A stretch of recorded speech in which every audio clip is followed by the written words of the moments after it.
I clar, tu trobes això i dius, com després no penso fer tòpics sobre el món dels castellers i sobre preservar la cultura catalana fins la mort? És normal que es vulgui fer. És a dir... Et venen ganes de fer pinya i aixecar... No, et venen ganes de dir, mossa, et fotré un 3 de 9 amb folre i manilles que té... Bueno, és igual. Ai, la primavera. Ai, la primavera i la... Final de les donacions de la primavera. Hauria de fotre...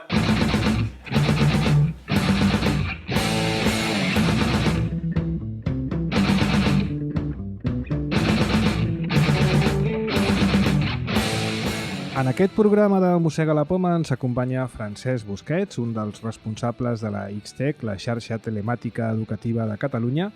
Anunciarem un nou sorteig gràcies als amics de Juno Creations. A la tertúlia, entre altres coses, parlarem de com Facebook explota les nostres dades privades i en Marc, que avui té secció, ens parlarà del Real Life Superheroes. Conclourem, com ja és habitual, amb les vostres propostes mosseguis. Comencem.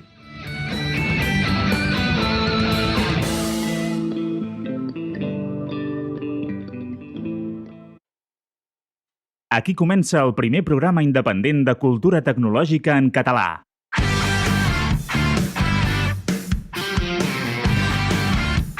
Des de la xarxa i també a la ràdio, Mossega la Poma.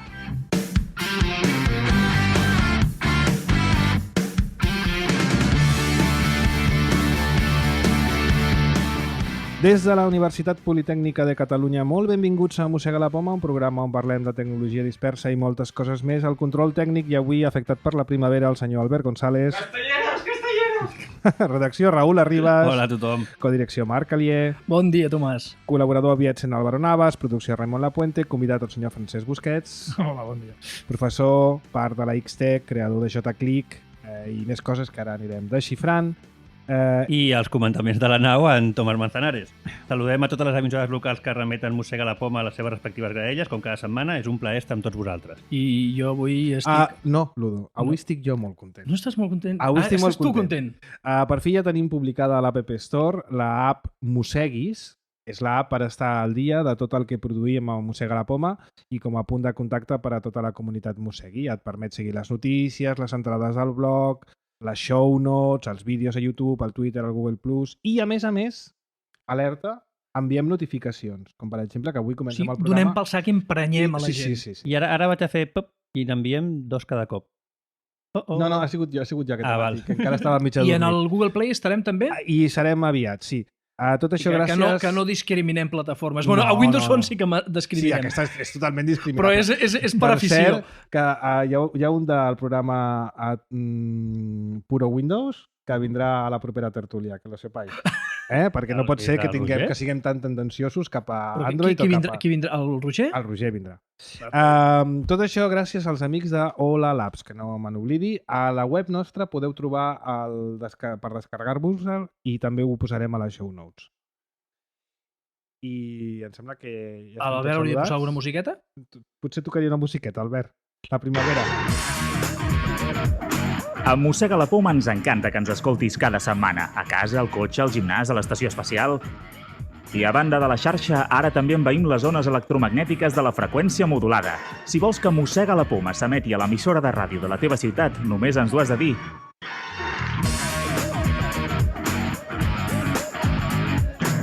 Ens trobaràs a cultura@mossegalapoma.cat.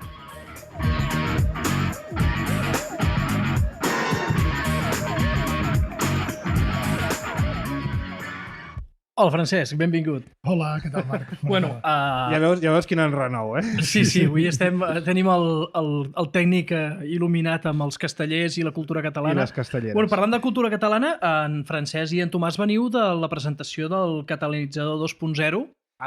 De fet, avui inauguraven un any, no? Em sembla, de catalanitzador. Bueno, la versió 2. La versió 2. Que bàsicament això del catalitzador que fa...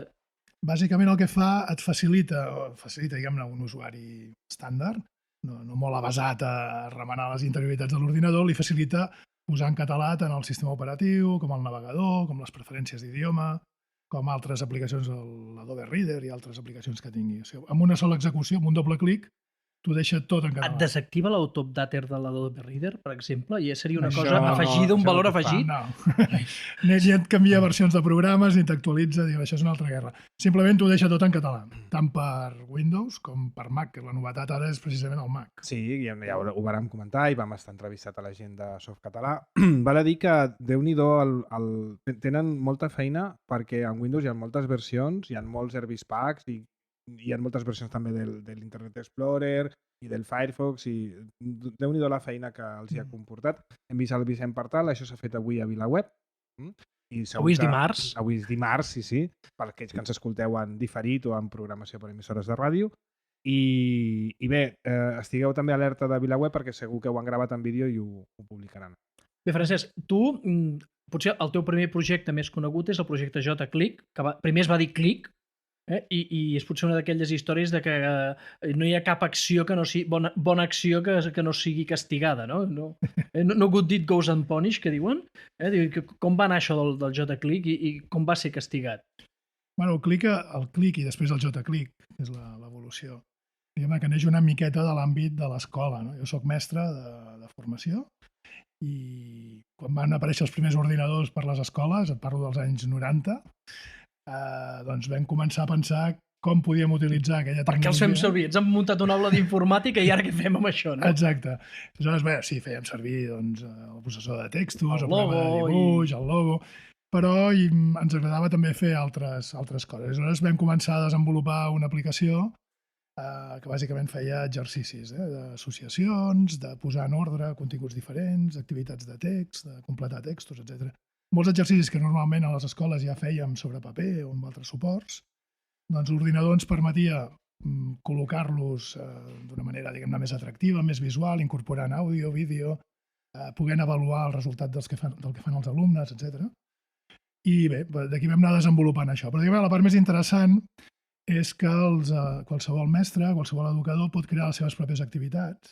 Llavors van crear una comunitat de gent, d'educadors de tot el món, perquè això es va anar traduint a molts idiomes, que aporten els seus exercicis, les seves creacions, i tenim una gran biblioteca de projectes en aquests moments disponibles. En la llibreria de l'Xtec em sembla que en tenim uns 1.400.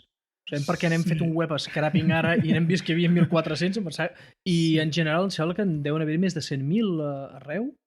Sí, amb un projecte JClick hi poden haver des de 15-20 activitats fins a 500 activitats. No? L'últim recompte que vam fer ens sortien a la vora 200.000 activitats disponibles a dintre. 200.000 activitats? Sí, entenem per activitat un exercici, no? Un puzzle, una sopa de lletres, un text que s'ha de completar, un dictat, en fi.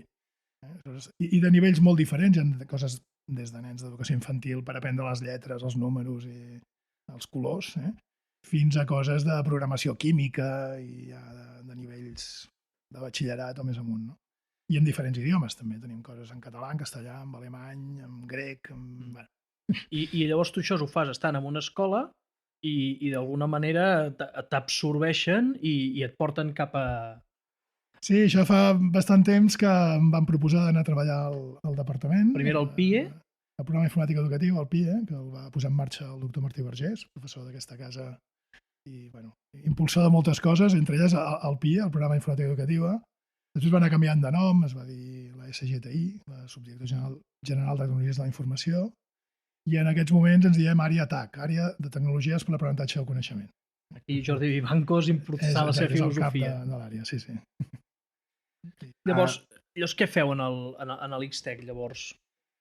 Què fem? Bé, la Xtec és la xarxa telemàtica educativa de Catalunya i bàsicament podríem dir que és un univers, per una banda, de persones, no? De docents, d'educadors, que tenen tots el seu identificador, el seu correu electrònic, tenim un Google Apps connectat en el domini Xtec per tots els professionals de l'educació de Catalunya. Per una banda, oferim els serveis professionals de missatgeria, gestió de documents, grups de treball, etc.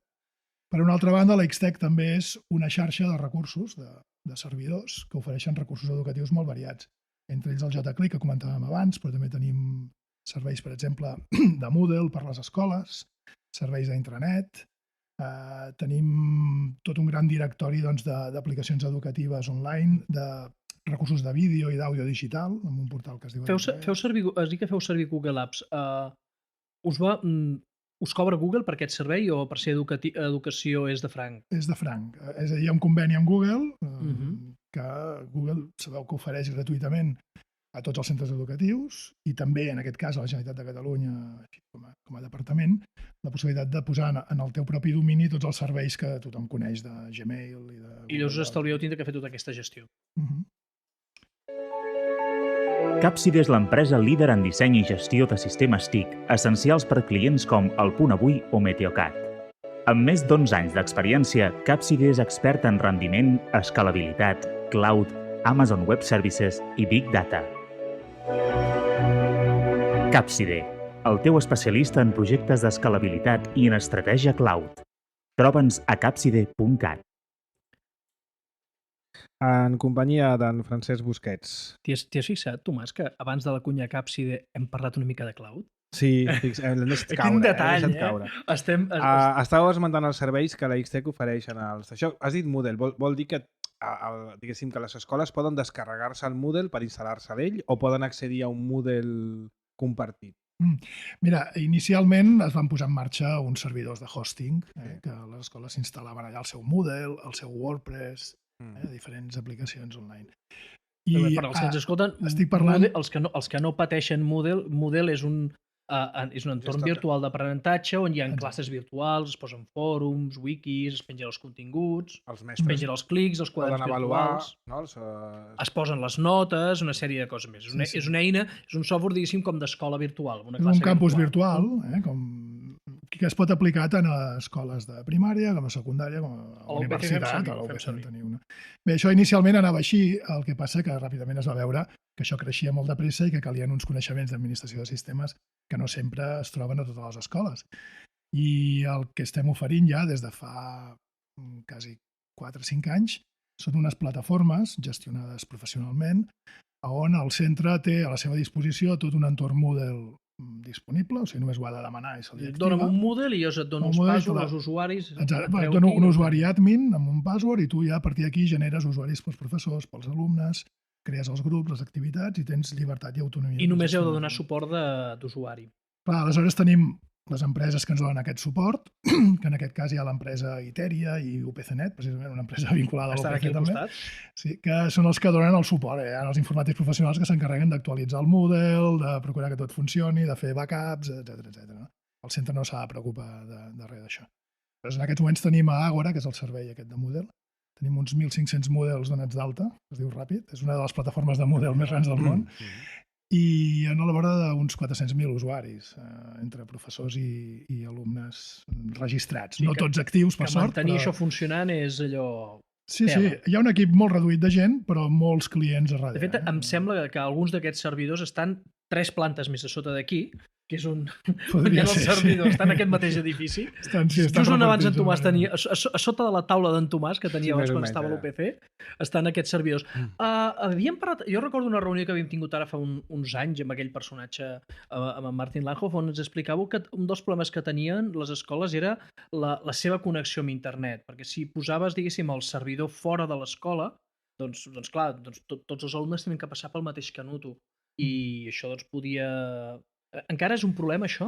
Bé, diguem, és un problema, però que es va solucionant últimament bastant de pressa. S'ha accelerat molt la solució d'aquest problema. Hi ha hagut una contractació, no sé si heu llegit això del nou model TIC de la Generalitat, que s'ha anat explicant molt poc. Darrerament. Hi ha hagut uns contractes globals que ha fet la Generalitat transversals per tots els departaments, no només per ensenyament. I hi ha diferents lots. Hi ha un que és el lot de comunicacions. S'ha fet un contracte, en aquest cas l'adjudicatari és Telefònica, a 8 anys vista. Hi ha un compromís del proveïdor de desplegar fibra òptica o comunicacions d'alta capacitat equiparables, bé, no sempre podrà ser fibra òptica, a totes les escoles del país amb un termini màxim, diuen, de 2 o 3 anys. Aleshores, en aquests moments s'estan instal·lant ja moltes línies. Francesc, una de les coses que feu molt a l'Xtec és fomentar l'utilització de programari lliure en l'educació. I darrerament ha sortit el Linkat 2.0. Ens expliques què és això de la Linkat? Bé, més que el 2.0, De fet, vindria a ser ja el Linkat 5, em sembla, 5, si els comptéssim així. 2.0. Però la denominació que li posem és 12.04, perquè ens basem aquesta vegada en la distribució Ubuntu. I l'última versió estable, que és la que va sortir a l'abril de fa un any. I bé, bàsicament, t'explico, el projecte Linkat, més que intentar fer una distribució, perquè distribucions n'hi ha moltes, i hi ha molta gent que s'hi dedica i molt bé, el que intentem fer és bastir una capa de serveis sobre un producte GNU Linux, sobre una distribució completa. No? Aleshores, què fem? Documentació, programari educatiu, fem selecció de programari, fem perfils pensats per infantil, primària, secundària, i afegim configuracions pels servidors dels centres educatius, per les unitats de xarxa, servidor de comunicacions, un proxy caché, servidor de centre, en fi. I aleshores tot això, més el suport tècnic que oferim, doncs és el projecte Linkat. No? Fins ara estava basat en la distribució OpenSUSE i ara, des de fa pocs dies, hem tret ja la primera versió basada en Ubuntu, que és una distribució que també compta amb que coneix molts mestres la fan servir. Amb Unity? No, l'escriptori per defecte és el Genome Classic. Molt bé, molt bé. Perquè... Un aplaudiment. Bueno, després cadascú s'ho pot acabar de configurar com vulgui, perquè també té el Unity, no? Però per defecte, bueno, una mica per continuïtat amb el que ja coneixen els mestres i amb el que hem anat treballant. Perquè és millor. Participa amb nosaltres. Envia'ns els teus comentaris i suggeriments a cultura@mossegalapoma.cat o a Twitter amb l'etiqueta Mossegui.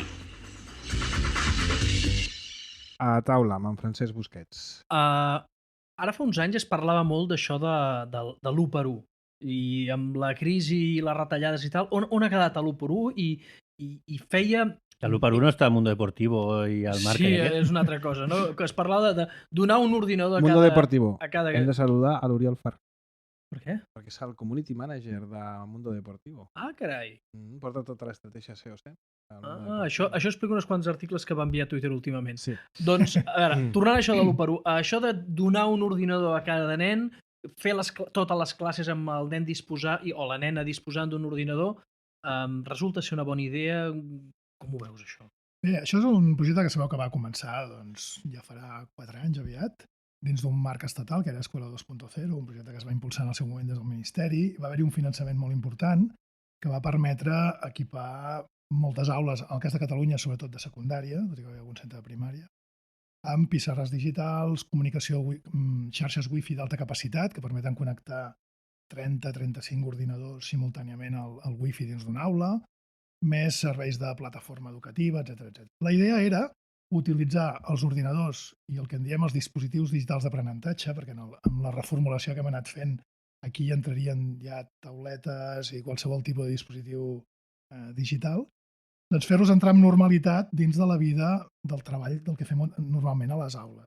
És bàsicament buscar informació, comunicar-nos, crear, expressar-nos, jugar amb les imatges, amb els sons, amb els textos, en fi, viure en el món digital també dins de l'escola. No? Aquí s'obren un ventall molt ampli de possibilitats. Evidentment, com totes les coses, l'instrument en si, per si mateix, tampoc provoca transformacions. El que és important és canviar també la metodologia de treball a l'aula. No? I si tenim uns instruments diferents que ens permeten fer coses noves, no té massa sentit continuar amb la mateixa mecànica exacta de les classes que fèiem 20 anys enrere. No fa uns anys que els professors s'han posat les piles i realment hi ha hagut un canvi, sobretot per part del professor. No? Jo ho he vist, almenys a Twitter, a les xarxes socials te n'adones que hi ha cada cop més usuaris que són mestres, que estan més implicats, més vinculats, més al... Sí, aquí està clar que l'entrada de la tecnologia a les escoles només té sentit si hi ha un canvi metodològic i una innovació metodològica. No? I en aquest sentit els professors estan fent un gran esforç per adaptar-se al món aquest que ens ha entrat per la finestra amb una gran potència i per buscar el sentit didàctic i pedagògic de les noves tecnologies en cada moment, en cada aplicació, en cada situació. No? I sí, s'està fent un gran esforç. Encara ens queda molt camí per fer, encara hi ha sectors reacis de vegades als canvis, com passa tot arreu, però jo diria que globalment estem avançant bé.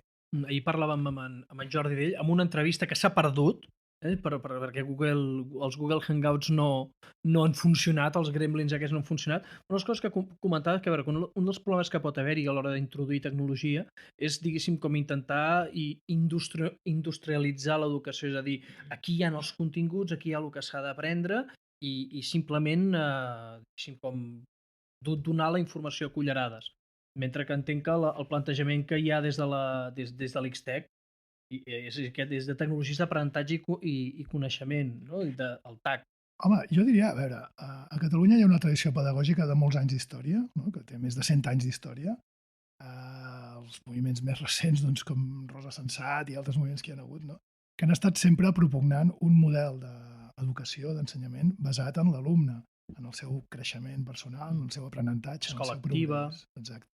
Aleshores, quan arriben els ordinadors, jo diria que hi ha un col·lectiu molt ampli de mestres que el que fem és intentar donar-li la volta a això i intentar veure com podem utilitzar aquests recursos per treballar en aquest sentit, no? En el sentit de l'alumne que descobreix, que aprèn, que és el protagonista de l'aprenentatge.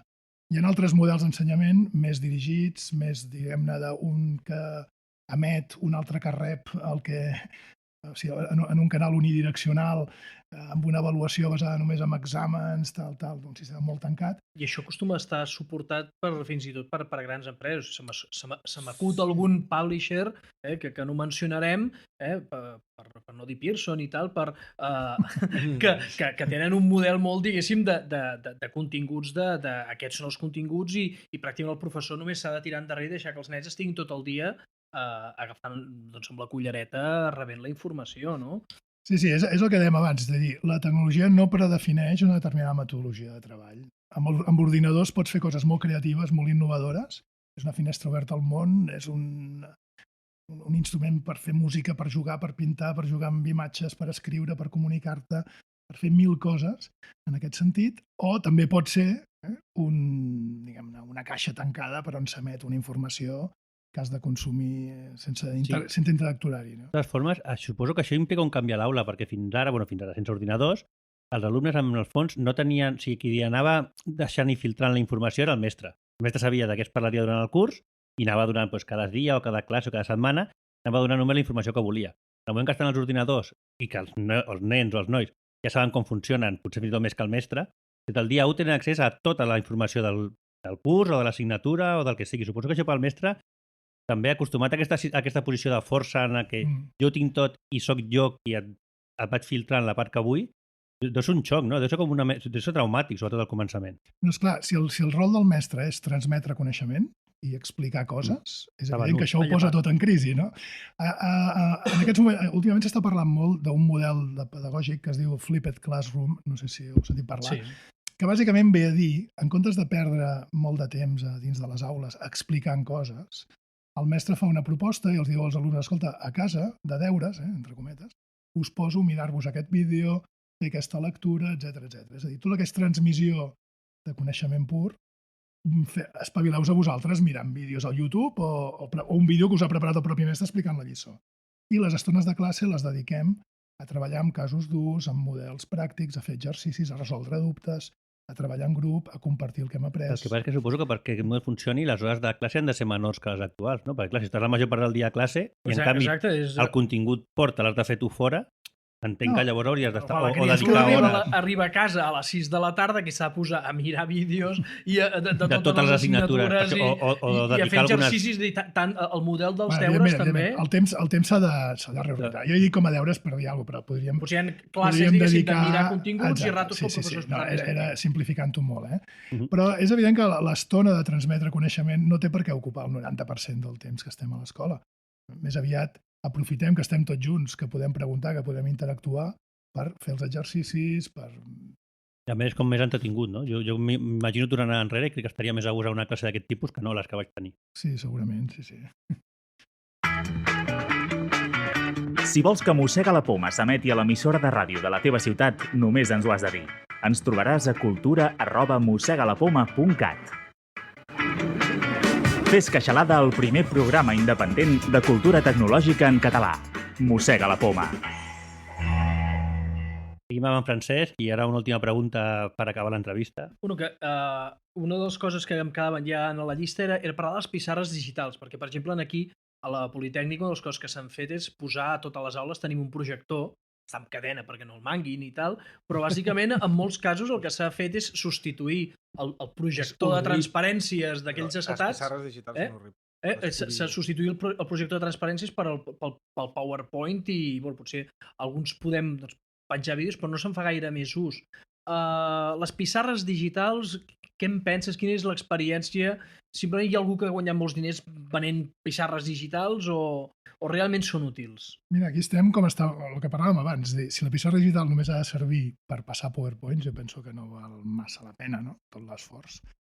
Però sí que en pissarres digitals es poden fer coses molt interessants. Per exemple, pots treballar en grup amb els alumnes i demanar que expliqui cada grup als seus companys un projecte determinat, una recerca que han fet.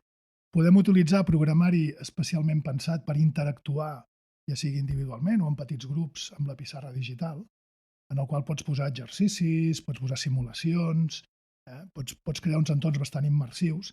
Tot això són materials que els mestres s'han de preparar abans o han de tenir a punt. Necessitem un programari especial per fer-ho anar i aquí hi ha diferents opcions. Entre elles una que comentàvem que es diu Open Sankore, que és un programari lliure per pissarres digitals amb coses molt interessants. Us recomano buscar-ho. Busqueu Sankore. Amb K, Amb K. Amb K, sí. Posarem l'enllaç. I ho trobareu. I, en fi, pot donar lloc a activitats molt interessants, molt interactives, molt de participació dels alumnes. Si simplement la pissarra ha de ser per el professor puja a la tarima, comença a explicar i va passant un PowerPoint, doncs, evidentment, només per això penso que no val la pena. Ara que, diguéssim, es va fer el Pla 1x1 perquè hi havia, diguéssim, l'oportunitat d'aquesta dels netbooks, que hi havia uns ordinadors de baix cost. Ara el que tenim són tablets de molt baix cost, doncs, que per menys de 100 euros pots posar una tablet a la mà de cada nen. Com les veus, les tablets a l'aula? És positiu perquè és més difícil trencar-les? Com ho veus? Sí, a poc a poc es van... Jo diria que el futur serà més aviat basat en tauletes que en ordinadors, però a hores d'ara encara els mestres confien més en els netbooks i en els sistemes tant Linux com Windows que coneixem. Sí, més que res per un tema de confiança i de saber que tens les aplicacions que vols fer servir sempre a punt, allà disponibles i tal. La tauleta és un entorn nou que s'ha d'anar descobrint. Hi ha el problema de la governança de grans parts de tauletes. És a dir, amb aquests sistemes que fem servir en els netbooks, fem una maqueta, l'apliquem a tots els ordinadors i saps que quan t'arriben 30 nanos de primer d'ESO amb 12 anys a l'aula, doncs en 5 minuts estan tots engegats i funcionant i no et vindrà cadascú... I els hi prohibeixen instal·lar res. Està prohibidíssim instal·lar res, però ni un plugin pel navegador. No, és el seu ordinador, i ells poden instal·lar coses i poden modificar. Però si hi ha algun problema, els hi reseteges la maqueta, hi ha una tecla d'arrencada i els hi deixes com està. Bueno, algunes escoles no els hi deixen, tens raó. Això depèn de cada escola com s'ho vulgui organitzar. La política de l'escola i de la cultura que hi hagi informàtica. Sí. El que passa que amb les tauletes encara ens falta una mica posar a punt aquestes eines de gestió de parcs importants de màquines. No? Però vaja, és una cosa que està creixent, cada dia hi ha més centres que ens diuen que volen començar a provar les tauletes a l'aula. Ja hi ha algun centre que aquest any estan treballant amb tauletes, tant iPads com Androids, i és una cosa que anirà creixent, no? És que hi ha com una barrera física. Si fas servir un portàtil hi ha com una pantalla que s'interposa entre el nen i la resta de la classe. Que la tauleta està plana a la taula i és com una cosa que està a sobre i no està com interposant-se. Sí, clar. La posició física també és important. Però en Tomàs la té vertical, Sí, perquè tinc un suport, Hi ha un suport aquí en forma de... Del qual està molt orgullós. Bé, doncs acabem aquí la tertúlia amb en Francesc. Moltes gràcies per haver vingut i esperem que hagis estat a gust. Convidem a seguir... Com que tens confiança amb el Marc, si no ho hauràs estat, li pots dir després. No, he estat molt a gust, moltes gràcies. Et convidem a quedar-te en el programa i seguir amb la tertúlia tecnològica i després la secció friki. Avui anem a criticar Facebook. No, que dic, fem una pausa musical amb el grup Grace Kelly, la cançó Ready, Set, Stay, i ara tornem a la tertúlia.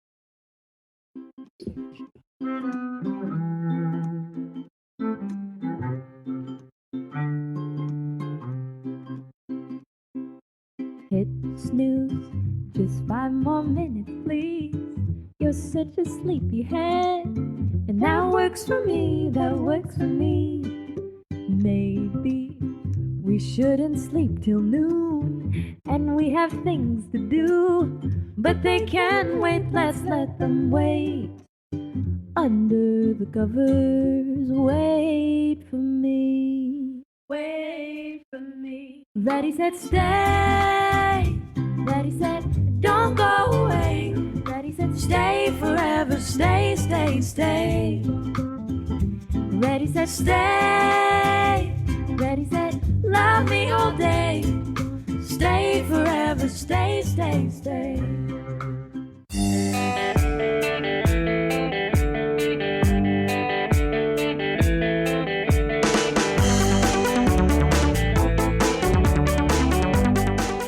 Perdona, Tombar, aquesta és la millor cançó de totes les que tenim de llarg, És allò retro 80, La sintonia, de 8 la bits. sintonia de jocs, no? Molt bé, doncs ens complau, ja que l'esteu escoltant, ens complau anunciar-vos un nou sorteig Mossegui gràcies als amics de Juno Creations, que de tant en tant ens van cedint aplicacions. Recordeu que és aplicacions pels més menuts de la casa, són comptes o comptes associats a activitats interactives. El nou sorteig, per tant, consisteix en una llicència de l'aplicació Farellàs, el gegant del Pi, i de l'app La llegenda de Sant Jordi i el drac, els dos contes il·lustrats i interactius pels més menuts de la casa, i donarem 2 guanyadors, és a dir, 2 llicències de cadascun. Com sempre, per participar heu de seguir Mossega la Poma al Twitter i fer una piulada amb el coixinet sorteig Mossegui. Coixinet, no, sisplau. Coixinet. Escolta'm, això és de Catalunya Ràdio i jo... Hashtag. O hashtag és el símbol del sostingut. Teniu El símbol, temps. en música és el símbol, és un sostingut. No feu floquets. Feu floquets. Què són floquets? Floquet sí, però hashtag no. Què cony és un floquet? Teniu temps fins dimarts 14 de maig a les 12. Al proper programa donarem els 2 guanyadors. Sort a tothom. Parlem-ne. Tertúlia Mossegui. L'actualitat tecnològica debatuda amb passió.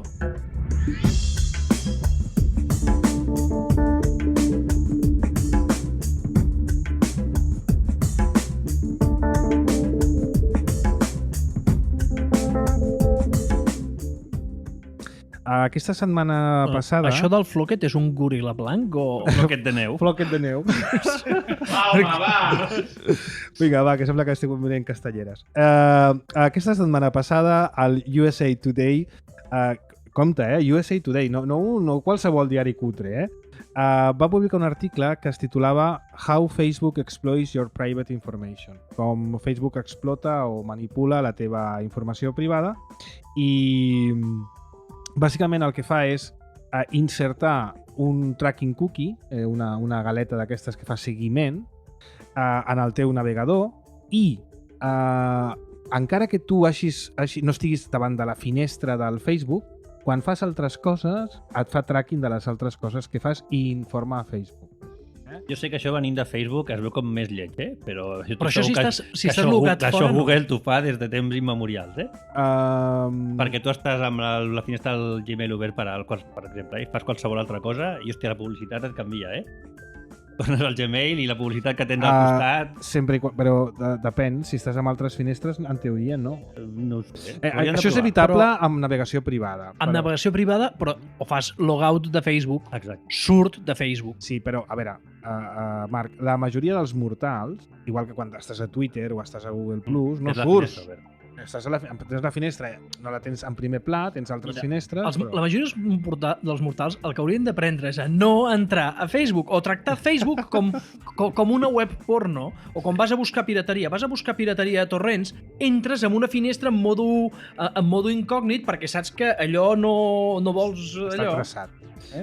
Sí, llavors Facebook és pitjor encara. Facebook és molt dolent, ja aquí hem denunciat Facebook moltíssimes vegades. És el mal. Però que Facebook, pel que està pensat, si el fa servir, que no passa res, que és que també tenia una mena de fixació... Què us pega el Mark Zuckerberg o algú els diumenges? No, però a mi m'agrada quan la creu de Ràdio Andorra em renya perquè em fico en Facebook i ens... No, vull dir, és que no, esclar, si va servir pel que no és per Facebook, doncs és pel què. És com l'altre dia quan rajau de Twitter, perquè per fer el ja no trobo voyeur, valor. El Facebook és per fer el voyeur, punt. Clar, per mantenir el contacte i perquè no vols enviar un mail als teus no sé quants amics de debò. Ara, clar, que tingui 3.000 amics, no, però si tu et fa servir pel teu cercle d'amics i d'amistat, doncs publiques alguna perquè ho vegin i punt, ja està. Raül, tu volies introduir també un altre tema a la tertúlia que m'ha semblat interessant sobre una impressora 3D. Sí, diu interessant, diu acollonant. Sí, en el sentit de la por. Sí. No sé si ho heu vist, que amb una impressora 3D hi ha hagut un nord-americà que s'ha fabricat una pistola. Ja. De debò, que dispara però bales si és de plàstic, debò. El 3D és plàstic. Sí, és una impressora 3D i el tio ha publicat a internet els planos. Però Tu, mira, sí, ara, amb una no impressora- sé si és la Glock, que és hi ha un model de Glock que és bàsicament però no te la resina, però no te la i llavors hi ha el fabriques tu a casa, percutor, campió. però llavors hi ha però llavors només hi ha els percutors i la història per disparar. Clar, però als Estats Units, que és legal fabricar-te armes, aquest tio ja ha publicat els plànols, és veritat que la impressora que et cal, una impressora 3D, costa al voltant de, deien, $7.000-8.000. Però això baixarà de preu en 6 mesos. Doncs vinga, a No, però, fabricar escolta, armes. però llavors això és com quan van començar allò dels CDs, la gent que tenia gravador de CDs, que feien aquells CDs pirates i els venien Sí, per 30 però el meu euros. veí no em podia disparar amb un CD pirata. Bueno, però Perdona, ara, Nico? doncs ara és el que hem de fer, comprar una de llonces i començar I encara que Bueno, sí, encara armes que de m'està destrucció massiva. llançant I el encara Però, que però era- recordeu que no podreu fer servir un Mac, perquè en els termes de servei del Mac no pots fer servir el Mac Per fer mal. No, al revés, armes de... perquè era destrucció massiva. I jo vaig preguntar, i si no és massiva? I em vas dir no posa res. Va, però bueno, exacte. I Llavors és disparar no és en massiva. pistoletes, Si, no? si és a petita escala, pots fer Clar, destrucció. això és una pistola, no és una bomba termonuclear. És una Carregues pistola. un trosset de connellà, com dèiem abans, i... Clar, ja està. Escolta, un moment, ara que tinc en francès, aquí Sí. hem parlat de Facebook. A les escoles es continua fent això dels professors que fan grups de Facebook amb els seus alumnes i la lien parda? A veure, en general les recomanacions que fem és intentar separar els àmbits de relació, diguem-ne, més social, més lúdica, de l'àmbit de treball de l'escola. No? Aleshores, sí que en alguns casos s'utilitzen Facebook o les xarxes socials per fer activitats educatives, però normalment el que proposem és crear uns espais específics per això, més que res per no dur-nos equívocs o situacions... I perquè seria una mica invasiu, no?, també per la vida tant del professor com dels Clar. alumnes. És evident, sí, sí. Doncs, els professors, per exemple, tenen el seu correu personal i el seu correu professional i recomanem que sempre el que és la relació Estic al separat. centre doncs, estigui separat. sí, és... Jo només per reprendre, trobo que us heu pres molt, amb molta tranquil·litat i normalitat que qualsevol pugui fabricar una pistola. No, a veure... No, el problema és que no hi ha... Fa O por, sigui, fa por. encara que tu puguis vendre armes, i als Estats Units sigui legal vendre-les, quan les vens queda un registre. El problema és que Clar, amb no, això ni registre, ni número de sèrie, ni res. res. De res. Vull dir, Ni lleis, perquè sí, als Estats Units és legal fabricar-te una arma. Aquí no, però que és que la impressora serà la mateixa i el software serà el mateix. Bueno, però també és un tema de legislació. Aquí tu no pots portar una pistola pel carrer. No pots portar una pistola pel Sí, carrer. però aquí, a més, és difícil que tu et facis amb una. Pel carrer. Amb això deixa de ser difícil Perdona, que et i no facin només amb això, sinó que a més està molt mal vist. I nosaltres, tothom, la gent reaccionaria molt malament si tu anessis amb una pistola penjant i no fossis Acostuma a haver-hi unes persones que van per la muntanya amb una escopeta, però acostumen a ser caçadors Ja. i es disparen entre ells. Es disparen aquestes entre coses que fan. Molt bé, a YouTube. Sí, diuen el rumor... Jo estic enfadat amb YouTube perquè m'ha perdut una entrevista amb en Jordi Adell. Molt No enfadat. és culpa de Hangout. Bueno, tot és Google. A Google, és culpa de Google, els gremlins de Google, molt malament. Hi ha el rumor bastant confirmat, aquests rumors que semblen més filtres que una altra cosa, que començarà a emetre canals de pagament en breu. Que podrien sortir amb 50 canals de pagament per fer I competència. de a fet, televisions Google per fa molt cable. de temps que està explorant la possibilitat de... De fet, ja ha fet retransmissions esportives... Però i ha coses fet puntuals. Sí, puntuals. però jo crec que Google en aquest moment té un problema. Perquè jo he parlat amb diverses persones que els hi passa el mateix que em passen a mi, i és que Google, jo crec que els operadors d'ADSL, de tant en tant, tallen els vídeos, tallen els streams de YouTube. Els Un streamings. segon, Els tallen. Si creus Perquè- que quan Google o YouTube pensen fer alguna cosa, pensen en les nostres connexions, estan molt equivocats. Ja, Ells viuen a un altre Però món. jo estic I en el seu món, estic convençut que es dediquen a tallar-lo. però que en el seu món, Perquè algú- tecnològicament, això és possible. Jo estic convençut que el- desplegant fibra, també. no? Exacte, sí, és que als Estats Units és possible i la majoria, Sí, sí. moltes llars paguen o un servei de televisió per cable o el que sigui. Jo crec que aquest servei de YouTube va fer la competència amb aquest. Jo estic convençut que els operadors estan tallant-lo perquè em passa que em connecto a serveis de streaming tipus Vimeo amb més qualitat que YouTube i el streaming va perfecte, i en canvi quan vas a YouTube et tallen. Es talla, i en canvi aquí a l'UPC el YouTube vola. Però que estem a l'enllaç científica i no ens estan tallant. YouTube ha matat l'estrella de la televisió. Cada cop més, sobretot gent a partir YouTube kill the video star. de TV Star. Perquè hi ha molta gent jove que viu a YouTube. Sí, sí. Viu a dins de YouTube. O sigui, YouTube és una però pantalla jo de on formes- veuen les sèries. Sí, clar, però jo no crec que això baixi aquesta gent, que potser també, Ei, sinó que va la gent que veuen? està pagant un Ei. canal... Veuen? Mossega la poma. Sí, no, qualsevol cosa. No. Em refereixo, fins i tot mossega la poma. Imagina't. No, em refereixo que jo em sorprenc. O sigui, per mi YouTube és una cosa que entro per fer per un vídeo, un embedding, i surto i faig altres coses. Però hi ha gent que la pantalla principal del seu ordinador És YouTube. és YouTube tota l'estona aquí està Clar, que passa que això, penseu, totes aquestes llars que estan pagant un subministrament de televisió per cable o el que sigui, si de cop i volta YouTube, amb una infraestructura que ja tens, que és internet, et dona canals per 2 euros al mes, tota aquesta gent que potser està pagant subscripcions de cable o fins i tot de satèl·lit, si algun dels canals que ofereix YouTube o una plataforma similar és del mateix tipus del que ell vol, sigui de sèries, de documentals... El problema és que Google tanqui i negociï amb les majors i que arribi, com fa Netflix o fa altres, acords, i això és molt complex. I que les operadores de DSL no els bloquegin, perquè totes les operadores de DSL també tenen el seu que et volen vendre els canals de televisió amb el pack i es dediquen a cascar. I quan veuen un stream, sobretot quan veuen streams cap a iPads, strips de YouTube cap a iPad, o cap a iPhone, sí. Els tallen a pinyó. Sí. Perquè, però que en això canvi, és a la en nostra... ràpid des del mòbil. Però que això és la nostra petita illa, que això en aquest món en el que estem parlant no existim. Però fixa't, jo agafo amb l'iPhone, fent tethering cap a l'iPad i veig els vídeos de conya i parlant de ser amb els talla i dius, me cago un cony! Anem a la... Haurem de fer una manifestació, ens haurem d'indignar, haurem de fer una acampada davant de Telefònica. No ets paranoic, és que et persegueixen. Exacte. Li tocava dir al Raül, sí, però ja ho diré jo. Dic, no marxeu, que tot seguit anem cap a la secció, si pot ser encara més friqui del Doctor Ludo. La potència sense control no serveix per res. Però mola! De les fonts de la cultura dispersa, Marc Alier ens porta allò que ens cal conèixer i no sabíem. Amb tots vosaltres, el professor Ludo.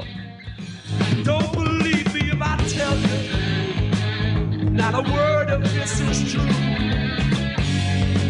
Don't believe me if I tell you, especially if I tell you that I'm in love with you.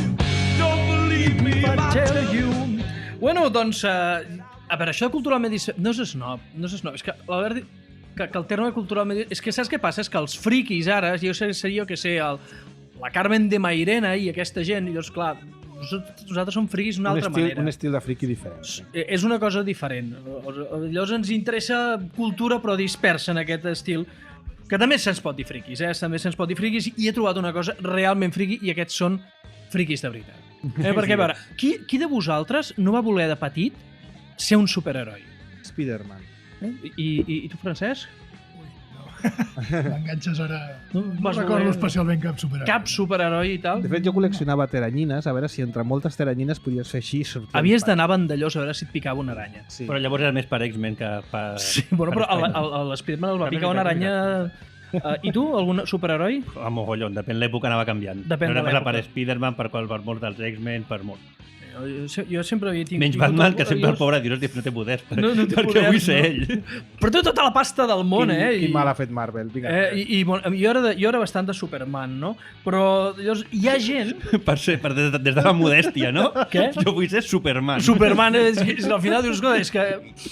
A veure, qualsevol altre... No és perquè moli diu... ni res, perquè ho té tot. És que és la solució més intel·ligent, tu, que ho té. Té problemes amb els pares i tot és complicat, però tots els superherois també són una mica desgraciadets, pobrets. Però si Superman, bueno, sí, per el pet d'origen, però després és l'home assenyat, seriós, noble, és el prototip d'americà que ells es creuen, que ells es creuen. O sigui, és el... Tot llum i tot és bon rotllo i és... És fantàstic. És inquebrantable. Com el protagonista de Batman, bé, no? A on volies anar a parar, Marc? Bueno, doncs es veu que ara com ara, ja fa uns quants anys, que hi ha un fenomen un fenomen que passa en tot el planeta i que, evidentment, tot el que passa pel planeta, internet ho amplifica, que són els real life superheroes. Això és molt fort. Són persones que s'ho creuen. Que s'ho creuen, o sigui, que estan realment motivades, que es fan els seus vestits de superherois així llampants. I surten a... O sigui, penseu les pel·lícules de l'Spiderman quan es fa els primers uniformes així xungos, doncs la gent s'agafen i es vesteixen amb aquests d'allò i es dediquen a fer de superherois. Llavors hi ha normalment dos tipus d'activitats. Un és que fan accions d'allò que en diuen de vigilante, en anglès es diu així, vigilante, és la persona que s'agafa la justícia pel seu compte. I rescata un gatet d'un arbre, no? Un car d'aquests, és que ara m'ha vingut al cap, aquell paio que va aparèixer a una comissaria a Londres o a Anglaterra disfressat de Batman que portava un lladre? És un dels que tinc apuntats. És que ara m'ha vingut al cap sí. A United Kingdom, sí. És que ho té per països, és que al·lucinaria. Exacte, o sigui, en l'entrada llavors jo un dia vaig entrar a elles. Hi ha algunes pel·lícules que exploten aquest fenomen. S'ha fet alguna sèrie, com Jackass o... El No, i el Punisher. Kick-Ass, el còmic. Dic Kick-Ass, perdona, sí. I el Punisher. Que ja El Punisher, doncs, que fan aquest tipus de coses, però és que està passant de veritat. O sigui, hi ha gent que Per un van... moment, el Punisher, molt hero, ho podríem discutir, Llavors, van pel carrer, es disfressen i surten pel carrer o a vigilar i llavors avisen a la policia, aquests no és que a la policia els hi agrada, és a dir, ja la policia els hi dona una ràdio, escolta, que hi ha un pau fent alguna cosa aquí, hi ha nosaltres que si directament es fiquen en problemes i llavors els quillos els hostien directament i llavors hi ha vídeos a YouTube doncs, de com aquests real life superheroes són hostiats vilment per als... De fet, eren més èxit aquests que els del... Exacte. Hi ha vídeos d'això? Sí, hi ha vídeos, i van amb la càmera. Grava? Els quillos? Ells mateixos van amb una GoPro i van pel carrer amb la GoPro en el casco. Però per què no tenen un sidekick, com tot superheroi que expressi, un Robin per un Batman que els gravi? Doncs no, aquests van amb una GoPro o amb una càmera a la mà o amb l'iPhone. Són cascats vilment. I al final surten a l'APM. No, i n'hi ha algun, i n'hi deu haver algun que, bueno, doncs que algun d'aquests deu repartir. Una mica de... A veure, una cosa és que això t'ho creguis quan ets petit, però hi arriba un moment, quan passes l'adolescència, aquestes coses ja les comences a corregir. Ja, perquè t'has de guanyar la vida i has de pagar la hipoteca. No hi havia un personatge de l'Arare que era el que defensava la justícia, el Superpruna? Superprunaman, no? El Superprunaman. Doncs el món està ple de superprunes, de superprunaman, i que van pel món fent això. Llavors, aquí hi ha alguns exemples. Aquí jo penso senzillament que això no té sortida. Primer, perquè tenim Telecinco i els friquis ja van allà. I segona, perquè no n'he vist... No, a Espanya n'hi ha algun, en tenim algun a Espanya. No sé on està, però algun n'hi havia a Espanya. Aquestes coses no pots escopir mai cap a dalt, que sempre t'acabes picant. Llavors, mira, d'entrada, Austràlia, el Capità Austràlia, que a més ha sortit en el diari, ha sortit a televisions, i llavors és un senyor que porta un vestit verd amb una màscara semblant al Capità Amèrica, amb una roba en el pit. I fa olor eucaliptus, no? I llavors la policia ha demanat que no es fiquen més merders, aquest senyor. Alguns d'aquests el que fan simplement són bones accions socials. Es dediquen a netejar pintades dels ràpers, donen menjar en els indigents, ajuden a creuar les iaies, els gatets i tot això. Perdona, jo veig qualsevol de les meves iaies que se li apropa un paio vestit del superheroi que us doni la gana per ajudar-la a creuar i l'hòstiu jo, Jo quan esquiava, fa uns anys, tenia una cresta de pollastre i quan anava a esquiar deia que era el capità pollastre, però jo simplement el que feia era simplement baixar per això, pistes. que podria pensar que és un cavall del carnaval. Abans de fer una baixada deia, soc el capità pollastre, i jo baixava sent el capità pollastre, però no tan bèsties. Uns altres xulos que són activistes del medi ambient i de la preservació de la fauna, que són The Fauna Fighters. I van vestits, doncs, i es dediquen, en aquest cas, simplement per fer publicitat i per aixecar consciència. Una pregunta, algun d'ells es creu que té superpoders? No, aquests ho tenen clar que no. Però si heu defenses com un mètode d'activisme, ja m'agrada. Ja té un sentit ètic. Clar, però aquest no s'ho creu. Encara que no el tinguin estètic. No, aquest fa servir, diu l'Albert, el Capitán Siam. El Capitán Siam, doncs a França... Tu pots fer servir la imatge per atreure atenció, però no perquè tu creguis. A França hi ha el Capità Usó, que és un senyor que va fent aquest tipus de coses i que hi ha alguna revista que ja va explicant la vida d'aquest senyor. A la República Txeca hi ha una web que patrocina amb un tal Supervaclav. A Txeca hi ha un que ja tenen sponsors i tenen més sponsors que mossega la poma. Estem sense sponsors, tenim a Càpsida, però necessitem algú més. Potser hauríem de fer de supermossegui o alguna cosa, no? A Itàlia hi ha el Entorno de Insect Man. Aquest comença a tenir més nom de superheroi. De Insect Man, que també d'això... I ha sortit a programes de televisió, suposo, a Itàlia, Telecinco i tot això, i li han fotut... Bueno, sí, són com Watchmen. Watchmen és, de fet, la idea aquesta, la història de Watchmen, ningú, excepte el capità positró aquell, no... El doctor Manhattan no té d'això. T'has superat. Feia temps que no tenies una sessió friki tan friki. És que un dia ho vaig veure per YouTube i vaig veure algun vídeo i tot. Si busqueu RLSH, Real Life Superheroes a YouTube, us podeu... Hi ha algun documental... Us podeu despedir del dia, no? Hi ha algun documental ben fet de la cadena Journeyman, que hi ha algun documental on ja segueixen aquests paios i és per pixar-se.